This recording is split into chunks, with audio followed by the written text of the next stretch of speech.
When Series 5 first started production, Stephen Moffat didn't actually know whether David Tennant would be the Doctor or not, since he hadn't actually decided.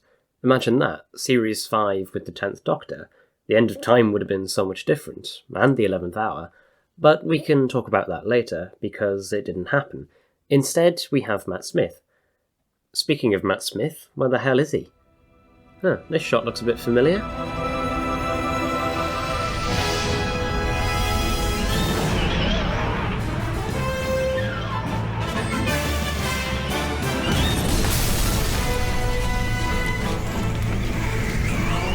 Oh, there he is, hanging on for dear life. Funny how they had to completely rebuild this set after destroying it in the last episode. Ah well, bring on the credits!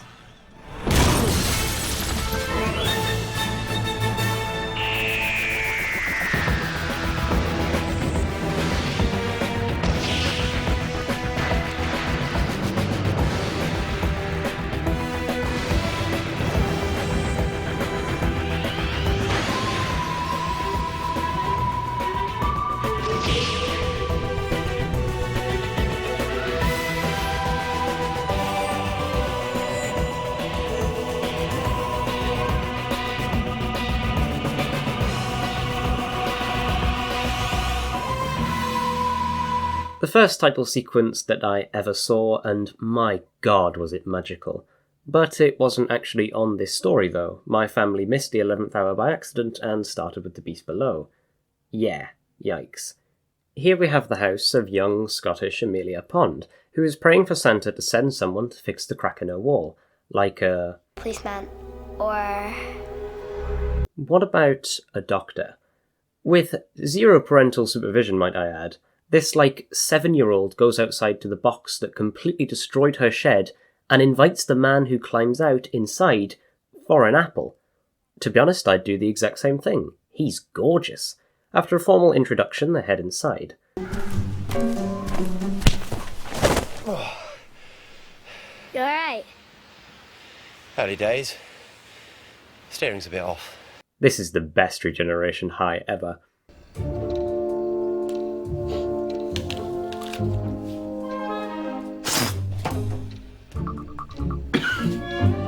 Disgusting. What is that? An apple. Apples rubbish. I hate apples. You said you loved them. No. I love yogurt. Yogurt's my favourite. Give me yogurt. I hate yogurt. Just stuffed with bits in. You said it was your favourite. New mouth. New rules. Bacon.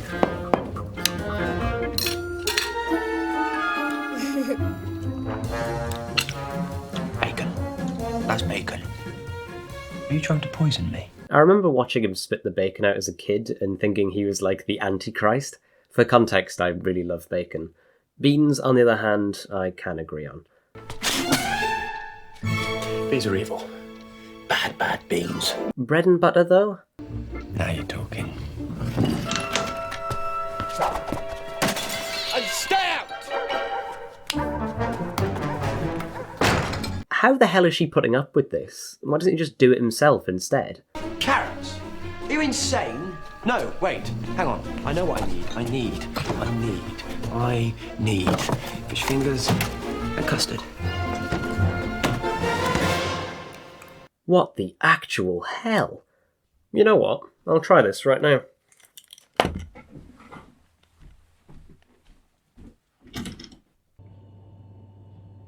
Why am I here? Okay, so... got the custard. Oh god. Right. Now here's a fair warning, right? I don't really like custard, to be perfectly honest. It might be a sin, but I'm not its biggest fan. God, I won't get out the bloody pot. Oh. It's not bad actually. Fish fingers, can't be bothered to cook any. Here's some I made earlier. I was going to do this warm, then I thought, one, probably not a nice taste, and two, well, it's not going to taste good anyway. One, that probably won't be best, and two, going to burn my fingers, so, oh god.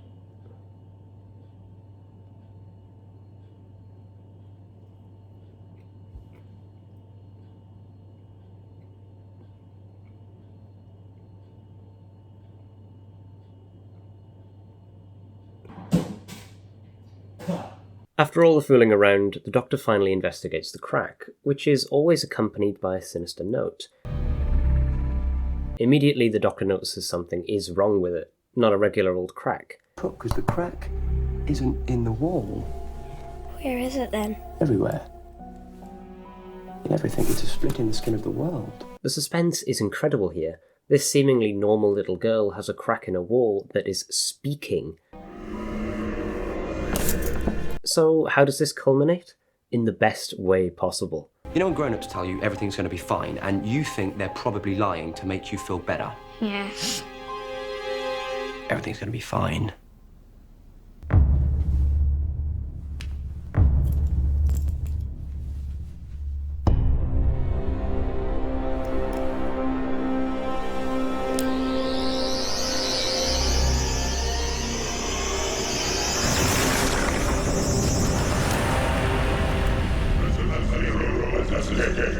So, Prisoner Zero has escaped, but why do we care?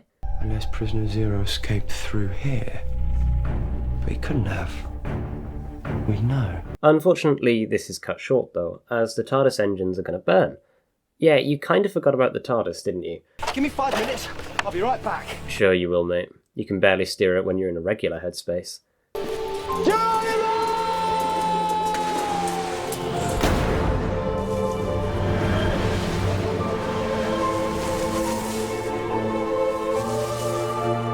And so Amelia packs her things and waits for the Doctor, the man who never arrives. She sits there all night, but he never arrives on time. Ah well, I'm sure she won't mind the next morning. Only a few hours, right? Are you alright? You there? Prisoner Zero is here. Prisoner Zero is here! Prisoner Zero is here! Do you understand me? Prisoner Zero is... Uh-oh. Elsewhere in Ledworth, the town where Amelia lives, all of the comatose patients are calling out for the Doctor, including Olivia Colman.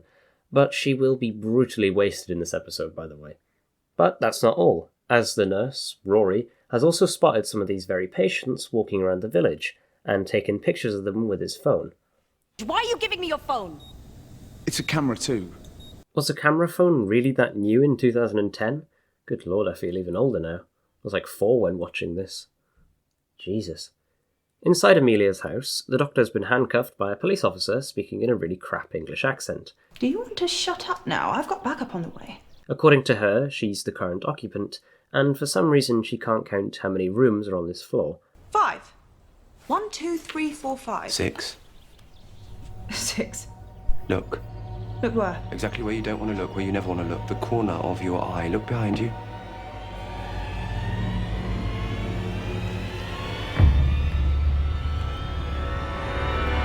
And there she sees it. The 6th door. An impossibility. What's the explanation, Doc? There's a perception filter all around the door. Sensed it last time I was here. Oh, nice.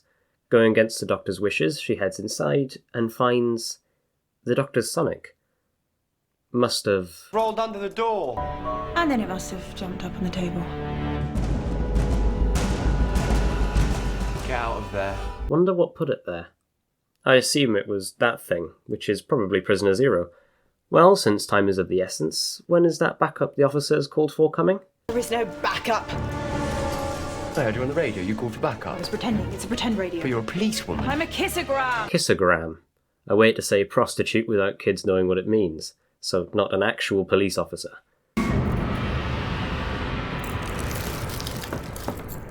But it's just... No, it isn't. Look at the faces.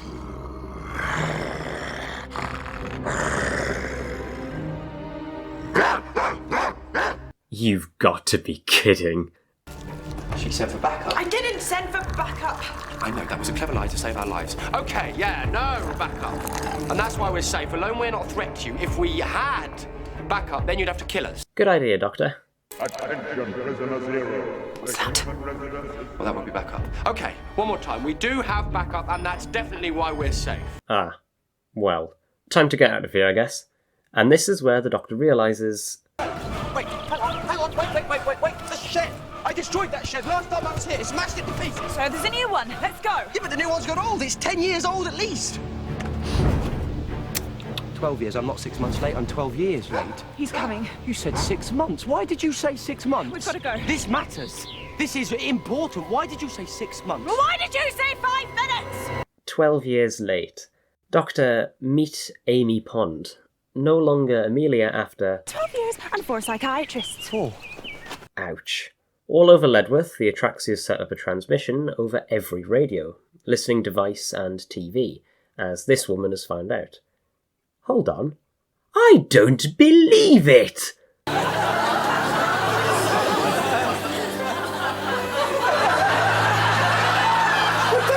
hell do you think you're looking at? Annette Crosby, better known as Mrs. Margaret Meldrew, who knows Amy very well. Hello, Lydia. You're a policewoman now? Well, sometimes. I thought you were a nurse. I can be a nurse. Or actually a nun? I dabble. Yeah, dabbles. Apparently, she also knows the Doctor. I know you, don't I? I've seen you somewhere before. Not me. Brand new face. This guy, man. So the Doctor figures out that the Atraxi, the guards of Prisoner Zero, are actually transmitting to the whole world, meaning the human residence they want to incinerate isn't Amy's house, it's the whole planet. Are you the Doctor? He is, isn't he? He's the Doctor! The Raggedy Doctor. All those cartoons you did when you were little. The Raggedy Doctor. It's him! Shut up. Cartoons. Shut up, you've only got 20 minutes and only a post office in this village, and a duck pond with no ducks. Then how do you know it's a duck pond? It just is. This isn't important. I saw. What did I see? I saw.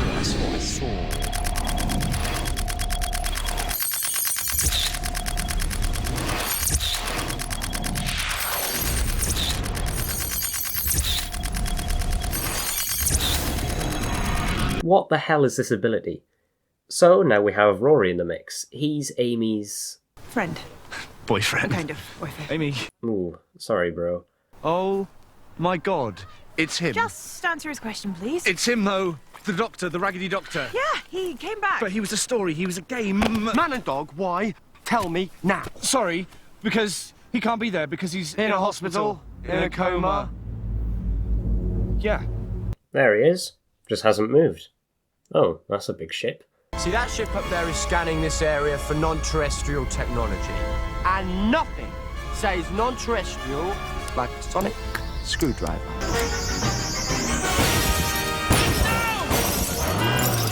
Brilliant work, Doc. Aw, man. Well, that's a shame. Well, what now? Laptop! Your friend, what was his name? Not him, the good-looking one. Thanks. Jeff. Oh, thanks. Oh, Rory. I am so sorry, man. This is worse than what happened to Mickey. Though, unlike Noel Clarke, at least Arthur Darvill isn't a cut. Hello! Laptop, gimme. No. Oh, wait, it's fine. Hang on. Give it here. Blimey. Get a girlfriend, Jeff. Yet another thing to go over the heads of millions of children at home. So the Doctor patches into the experts' conference call, all the biggest brains in science banding together, like Patrick Moore. I like Patrick Moore. I'll get you his number, but watch him, he's a devil. To prove he's also a genius, the Doctor just does this. And here's an oldie but a goodie why electrons have mass, and a personal favourite of mine, faster than light travel, with 2 diagrams and a joke. How to advance human civilization by light years in a single moment. So much for non-interference. With Luther from the Umbrella Academy's help, and Albert Wesker, the Doctor is going to save the world. Why? It's your bedroom. Now, go. Anything else you're missing? Oh, and delete your internet history. So the Doctor is ages away from the hospital. How the hell is he going to get there? Don't worry, I've commandeered a vehicle. No way! But get off your phone, you're driving. Upstairs, Amy and Rory run into a problem. Oh, I'm getting it wrong again, aren't I? I'm always doing that. So many mouths. Oh my God! Jesus. Oh dear, little Amelia Pond. I've watched you grow up. 12 years, and you never even knew I was there. Christ, that's creepy to think about. Being watched the whole time, you can scarcely imagine the fear and...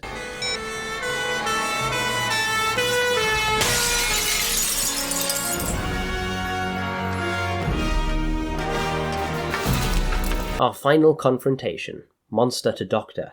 How is he going to defeat them this time? Take the disguise off, they'll find you in a heartbeat. Nobody dies. The Atraxi will kill me this time. If I am to die, let there be fire. Well, why can't they just go back through the crack? I did not open the crack. Somebody did. The cracks in the skin of the universe, don't you know where they came from? You don't, do you? Well, that's interesting. The universe is cracked. The Pandorica will open. Silence will fall. According to Matt Smith, there's 5 things in this episode to look out for that will be series constants, one of which is the crack. Second is the mention of the Pandorica, and third is the silence. But I can't quite think of 4 and 5. If you can, please leave it in the comments, I'd love to know. So the Doctor is defeating Prisoner Zero by spreading a word. The word is zero. A word spread by a computer virus originating from Rory's phone. Oh, and I think they just found it. And there they are, but there's just one thing. The Atraxi are limited. While I'm in this form, they'll still be unable to detect me. What's the Doctor's clever solution, I wonder? Do you know what this phone is full of? Pictures of you. The revolutionary camera phone comes in clutch. And the final score is no TARDIS, no screwdriver, 2 minutes to spare. Who the man? Oh, I'm never saying that again. Fine. Thank God. Well, the day is saved, I guess. Takes months to form that kind of psychic link. And I've had years. And the last minute twist. Literally. Well, that's rubbish. Who's that supposed to be? It's you. Me? Is that what I look like? You don't know? Busy day. The first time the Doctors found out what they look like without a mirror. Neat. With some weird flashy dream magic, the Doctor gets Amy to think of Prisoner Zero's true form, transforming the real Prisoner Zero back. And lord, that CGI is dated. I always wondered what they were actually attached to, because the toy was absolute crap. I can't stick it to ceilings if there aren't any. Prisoner Zero is restrained. Silence, Doctor. Silence will fall. And there we are. The day is saved. But the Doctor isn't quite satisfied. What are you doing? Tracking the signal back. Sorry, in advance. About what? The bill. Oi, I didn't say you could go! Seems he's angry. Article 57 of the Shadow Proclamation. This is a fully established level 5 planet. And you were going to burn it? What? Did you think no one was watching? You lot. Back here, now. Oh, he's angry. So angry that we've got to have a costume change. Into Patient's clothes. Again. Actual aliens. Deadly aliens. Aliens of death. And now you're taking your clothes off. Amy is taking his clothes off. Turn your back if it embarrasses you. Are you stealing clothes now? Those clothes belong to people, you know.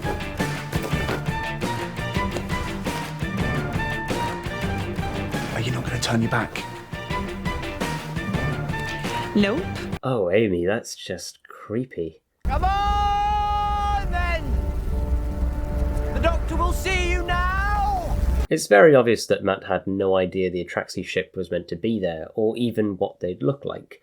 Speaking of which, what the actual hell is this? How are they effective prison guards? Prisoner Zero's cell before looked like it was made of iron bars, no wonder it escaped so easily.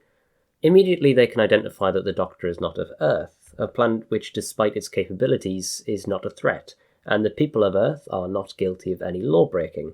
Thank God they didn't show up in the 1940s. One last question, though. Is this world protected? But you're not the first lot to have come here. Oh, there have been so many. And what you've got to ask is,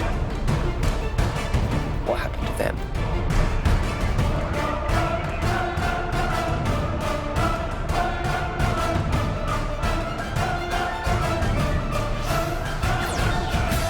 Hello. I'm the Doctor. Now that is how you make an entrance. Basically, run. I don't know how they got all of his faces, but that was by far the best introduction we've had yet. And as we know, a brand new Doctor needs a brand new TARDIS. Okay. What have you got for me this time?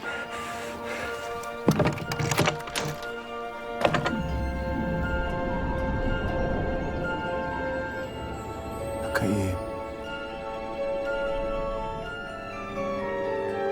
Oh, you sexy thing. It's so funny to remember he's just staring into an orange light right now. Deciding to take some time to himself, he comes back at night time to pick up Amy, meaning she's just in a nightie. Well, I just saved the world. The whole planet for about the millionth time, no charge. Yeah, shoot me. I kept the clothes. Including the bow tie. Don't think Amy is a fan of the outfit. Yeah, it's cool. Bow ties are cool. Yes, they are. So, are you coming with him? All that stuff that happened, the hospital, the spaceships, Prisoner Zero. Oh, don't worry. That's just the beginning. There's loads more. Yeah, but those things, those amazing things, all that stuff. That was 2 years ago. Oh. Oops. Yeah. So that's... 14 years. 14 years since fish custard. Oh, that's like, what, quadruple ouch now? At least we get to see the new interior, and this may just be nostalgia bias, but I absolutely adore it. By far the biggest deviation we've had yet, and it's perfect. So, all of time and space, everything that ever happened or ever will, where do you want to start? The biggest quote of the 11th Doctor's era. Probably. And there we have the new Sonic as well. This is a properly clean slate. A new Doctor, new interior, new exterior, new Sonic, new showrunner, new music, new companion, new title sequence, a complete soft reboot of the revival, a brand new jumping on point. We end with the Doctor deciding to take Amy on as his companion.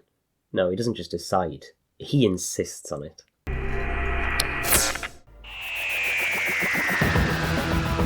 Man, I enjoyed that a lot more than I remember, and I have so much to say as well. First off, I just want to mention Murray Gold. The music is not something that I often talk about, just like the direction. It's not exactly my piano forte, unlike script work and the plot. But his music just takes a complete shift from the orchestral choir, the grandiosity, to a more fairy tale and beautiful tone. It's magical, and it's exactly how I remember it. I always picture in my mind the shift from series 4 to 5 being a red aesthetic, best summed up by this image, the powerful red striking imagery, to Series 5, a nice blue hue, best summed up by this image. Series 5 is best summed up by fairy tale magic, one that I can't imagine being the same with David Tennant front and centre, as there was a plan for him if this was his last series. The 11th Hour would open the same, to a degree. The TARDIS would crash in Amy's back garden, and the Doctor would be old, battered. Eventually he'd come back, but he wouldn't be the same Doctor that Amy met that night. He'd be younger. It's a bit like in The Impossible Astronaut. At the end of the series, he'd have the same crash, then regenerate afterwards. I'm very glad this didn't happen, though. The end of time was the perfect last hurrah, and I doubt the Pandorica Opens would have been able to deliver. As an opening episode, I'd say this is one of the best so far, though that may just be nostalgia talking. I do hold this series very close to my heart, and it's such a shame that its fairy tale vibe didn't continue in the slightest after. But Amy Pond, and by extension Rory Williams, are two things that do. For a while, and they are brilliant companions. At first it is just Amy, as Rory is kind of left behind, then gets killed, then brought back to life, but not really, but then fully, so it's fine in the end. Amy is one of the best companions so far, but only when she's not sexually harassing the Doctor, or being incredibly pervy. If you thought RTD was bad with women slapping the Doctor, Moffat's thing is women sexually assaulting him. Thanks, Moffat. Other than that, Amy is just a really nice character. She's feisty, incredibly powerful, and doesn't take crap from anyone. Rory, on the other hand, is just an absolute sweetheart. You can tell who wears the pants in his relationship since he's just really meek, but he's also a massive chad. Prisoner Zero as a villain, however? No. Not very compelling and incredibly forgettable. All I have to say, really. Oh yeah, and it had a really crap toy. But that's all I have to say, and it was a lot, because sadly in tomorrow's video, everything will have changed. Well, except the Doctor, the Sonic, and the TARDIS exterior, so almost everything. But what a time to be young Series 5 was, especially for the toys. I'll see you tomorrow, right after I've washed the fish fingers and custard taste out of my mouth.